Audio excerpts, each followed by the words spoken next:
All right, let's get to the board. Presented by FanDuel, America's #1 sportsbook. And all of these lines are FanDuel lines. Wednesday morning here. Let's cook. Number 5, Michigan, laying 6.5, hosting. Number 10, Penn State. Of course, it's big noon on Fox because they're the Michigan network. It'll be that fanboy Gus Johnson and Joel Klatt on the call. First game between these two as unbeatens since 1997. This kills me. I started the week really wanting to bet Penn State. And now I get to the moment of truth. I don't know that I can do it. Go ahead. I'll let you lead because you have a stronger opinion. We brought up the James Franklin stat that we were going to give people later in the week. Here it is. Against ranked teams, he's 11-20. That's not good. Against top 10 teams, he's 2-13. 9 straight losses. How about in true road games? 0-7. 2-5 against the spread. The last 2 times he played at Michigan, with Michigan ranked in the top 10, they lost by a combined score 91-17. Neither game was close. Sends a chill up your spine. So if you're betting James Franklin on the road here, just understand what you're doing. I will not do that. I'll bet Michigan. It's under a touchdown. You're looking good this season. I'll back them. There's also a little bit of reverse line movement, which makes me feel good. But I think Michigan, top 5 in sacks, that elite ground game, more of a playmaker at quarterback. SP Plus says it's a 12-point Michigan win. Fly directly into it. Take them. I think what's interesting, too, we can talk about, like I said earlier in the week, and I do. I think I love the talent in Penn State secondary, and yet they give up a decent amount of yards. And I think they got a pair of really good defensive ends. The running backs are studs. Penn State is still a young team on the road. Here's the one thing I question. I do wonder about Michigan and the 96th ranked schedule and how much false equity we've put into them. Look, they might be the business. I will tell you openly, we've spent a lot of time talking about how this is a chaos year in college football. I think Ohio State's the best team in America. That's my thought. It doesn't mean it's true. But I will tell you, if you ask me right now, can Michigan win a national title? I can't say no. I can't say yes because they haven't played anybody. But my point is, playing Penn State this week becomes the proving ground. And they're one impressive performance away from being in that conversation, I think. Well, and here's the game. We could say Michigan's inflated based on their schedule. Fine. You could say that about a lot of teams this time of year. And I would argue Penn State's inflated as a top 10 team. They struggled with CMU and Northwestern. But the Northwestern result, let's be fair, that was in the middle of a monsoon. Fine.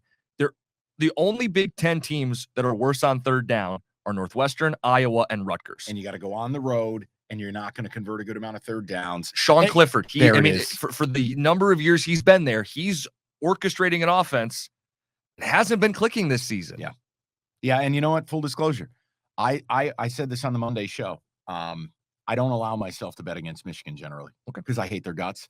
So for me, it's better if I just stay away. I don't want to lay a touchdown, though. Do I think they win? I do.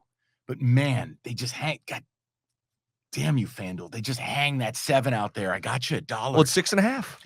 It's 7 right now as I look at it. Is it 6.5 on FanDuel? Well, when I checked right before the show, it was 6.5. Check right here. You ready? Oh, boy. Hold on. What was it? Care Bear 20 or whatever the hell this guy's name was, or Chiba Pet? Listen, live 6.5. I'm looking at it, people. All right. I'm playing Michigan 6.5. All right, let's move on to the next game. This next one, I don't know how we can attack this one. It is the game of the weekend. Number 3, Alabama, -7 flat at number 6, Tennessee. Neyland's going to be rocking. What do we do? Like, to me, this is an oversimplification. If Bryce Young plays, I'm playing Bama. If he doesn't play, then I'd play Tennessee. It's an oversimplification. It is. You want a little more nuance? What do you have? No, I mean, last week I wrote a novella about Alabama and all the stats and all the trends, and none of it mattered. It just didn't matter. I have a big problem here. I'm hyped for the game. I mean, this is 3:30 on CBS. It's SEC. I wish they'd parachute Vern Lundquist in and It'd be great. Let him call the game. Legend.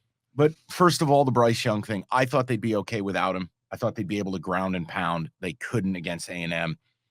Tennessee, I got to see if Cedric Tillman, the stud wide receiver, is back. I think he is. He was limited to practice last week. He had that tightrope surgery on the ankle.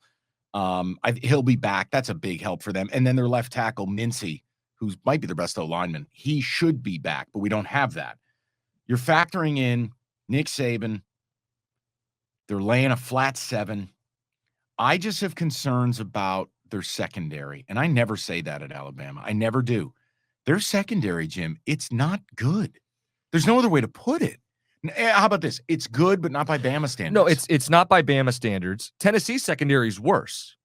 I just don't know if they can capitalize if Milne's the quarterback. Well, Milroe? Yeah, Milroe, yeah. Well, Brian Milne is back. No, I mean, look, Milroe's young. He's inexperienced. It's clear his feet are the weapon. He was worse passing the ball than I expected. I didn't expect him to fumble 3 times, but I digress. Yeah. Jim, this is something where we might do an emergency pod on. I think maybe this is something we release late if more gets uncovered. It's Wednesday morning. I can't sit here. I made the mistake last week. I bet Bama assuming things. No, seriously. And I got burned. They were never going to cover in that game. The turnovers and missed kicks. Am I ready to take 7, Tennessee, and go, show me Tillman's in, show me Mincy's in, show me the – look, if Bryce Young doesn't play, I don't know how you don't play Tennessee with the 7. And again, Bama on the road. Now, I know they went on the road to Arkansas. No disrespect to your Piggly Wigglies. Be disrespectful, yeah. When they went to Texas, what did they do? This is not going to be a friendly environment. This is going to be an orange out at 3:30. It's a Tennessee lean for me. I've leaned Tennessee all week. I'm not ready to pull the trigger. I have a little bit of Bama PTSD. I keep refreshing, hoping to hear Bryce Young's playing, because then I would gobble it up immediately. We just don't know, so we'll move on. Go to the next one. TCU, number 13 in the country. This is the battle for the Big 12. -3.5 as they host number 8 Oklahoma State, 3:30 ABC. What do you want from me? You want to talk about a coin flip game? Yeah. You're looking at it. These are 2 of the best offenses in America. You guys know I've been on the TCU train all year.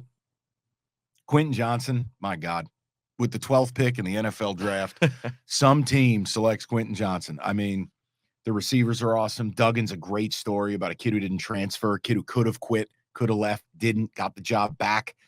The other thing with TCU, explosiveness. I think they ranked number 16 in the country in explosive plays. But here's your problem. It's 3.5. Mm-hmm. I don't like Spencer Sanders, but I don't want to lay a field goal in a game that could easily be 38-35 final. It's going to be back and forth. It's going to be exciting. The total is almost 70. I don't want to get into that business. I lean TCU, but as long as that number's north of 3, I can't do it. And this is bias. Guys, you could say, well, listen, jerk, if you don't want to lay 3.5, it means you should love the dog. I don't. The Spencer Sanders thing, he's yet to go full Spencer Sanders. And there's going to be a game he's going to turn this thing over 4 or 5 times. OKIE State is a team I just stay away from. So it's a lean on TCU, but I'm not going to play it. This, you know what this is?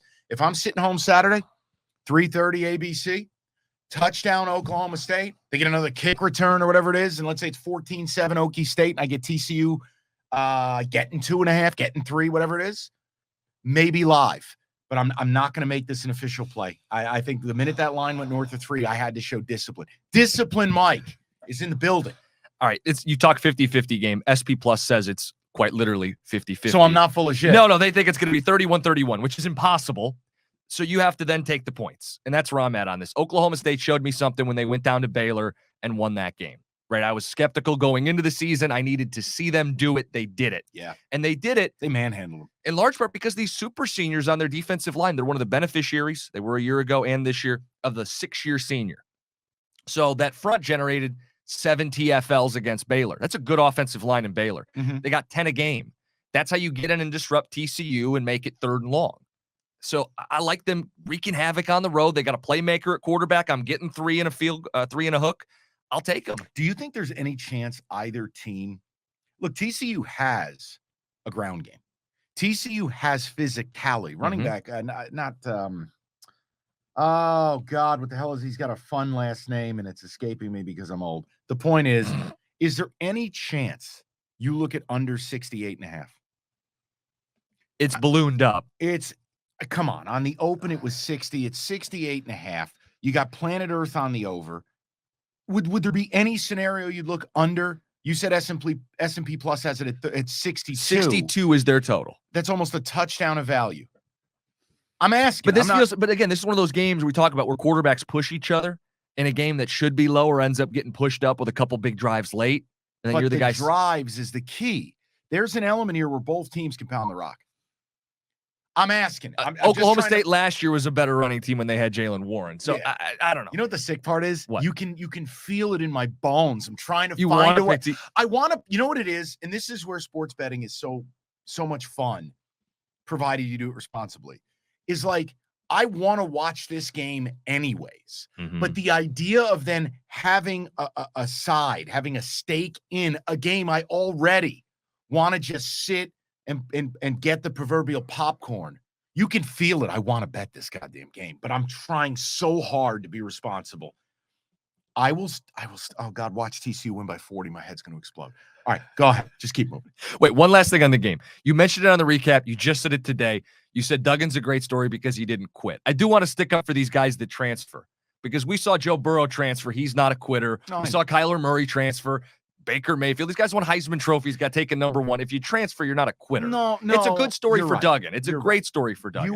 You are right, and I'm not trying to insult anyone else. It was more like when a Caleb Williams transfers, he's not quitting. He's uber talented. Sure. Nobody would know Max Duggan from a hole in the wall unless you're a college football nerd. Junkie, yeah. He's a kid who came in as a freshman and beat Texas. I've liked him ever since. He's just a hard-nosed, hard-knocking, tough guy quarterback, and he makes these big plays. Now, he's erratic. Yeah. Not the most accurate guy in the world. But, he hit a couple beautiful deep balls at Kansas last week, and he's a kid who multiple times, whether it's coaching changes, whether it's injuries, he could have found his way out. No, he's a great story. Does it concern you at all that they were in a game with Kansas who you didn't think was very good?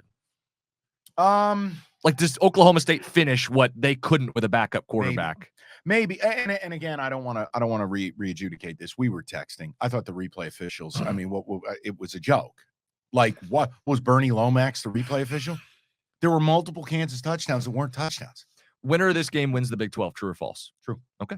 That's the kind of games we're talking about this weekend. TCU plus 1,800. So what's that little thing they do? The fans, they put their hands in the little frog talons. You see them doing it in the crowd and go, what the fuck is this thing? They're like little velociraptors out there. All right, sorry. Go to the next game. Next game. This is a good one. At night, Tallahassee, Florida. Florida State's +4 as they welcome in #4 Clemson. All right. Official FanDuel line. Actually, let me double check. This is a critical issue. I got to do this. We don't want to give ourselves an extra half point. Care Bear 420. This is for you.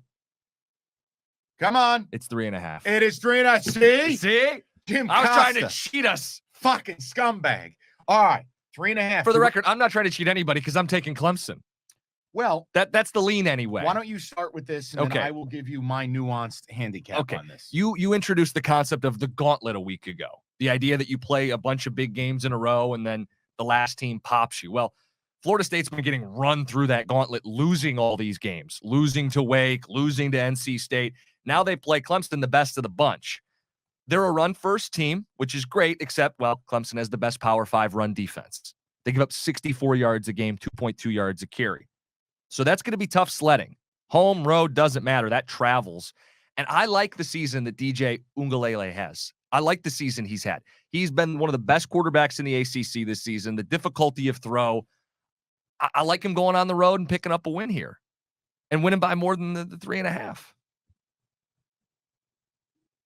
Hold on. Edit point Evan, if you're listening to this. Edit point Evan.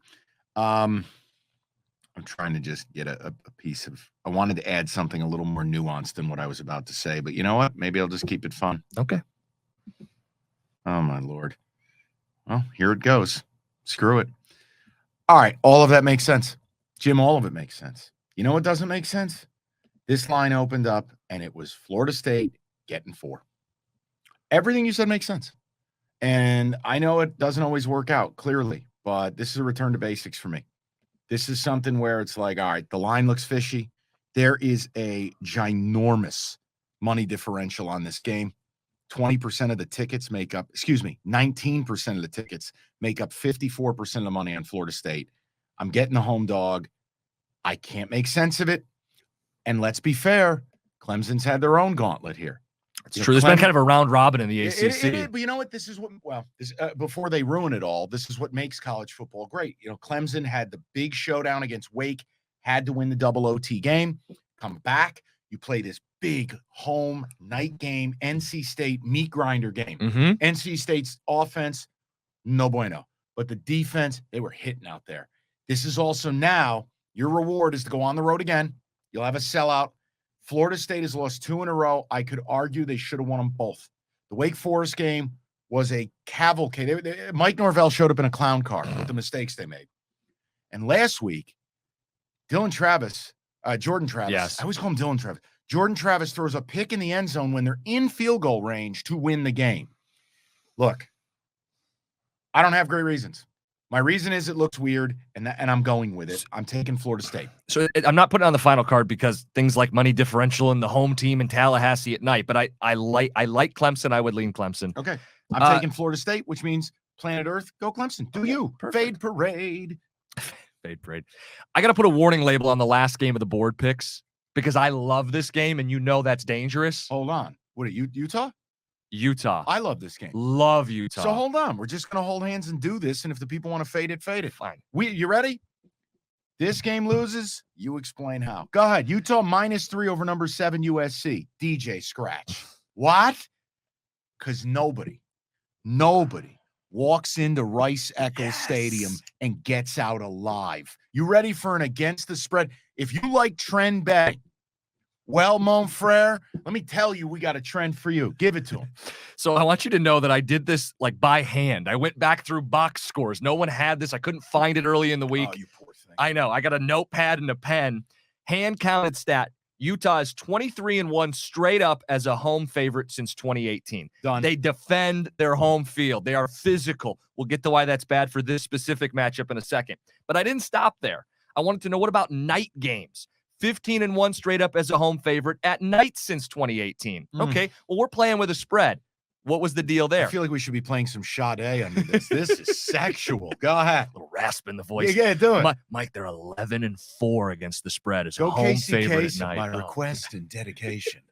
This one's for a little lady who likes home favorites. The one loss they did have as a home favorite at night was to USC in 2020, COVID year. Erroneous. 1 point spread. Erroneous on both counts. Exactly. So what I'm saying is Utah at home at night is a favorite. You do not bet against the Utes. And you know what else? Blackout game. Mhm. We're all wearing black, dark mode engaged. They're wearing the all blacks. They're wearing a helmet, jersey, pants combo. It's a Utes auto play. If you want to bet USC riding to the gates of hell and getting 3, then, sir, I tip my cap. Utah, play. This was the first game I saw, and you scanned the card, and I went, wait, what? Utah. Circle it. Okay, and if you're someone who goes trend betting is fluky, it's a different team, it's a different season. Fine, but let me pile on because, again, I love this bet. And this full warning label. If you've listened to me all season, maybe you're going USC. But I want to give you reasons.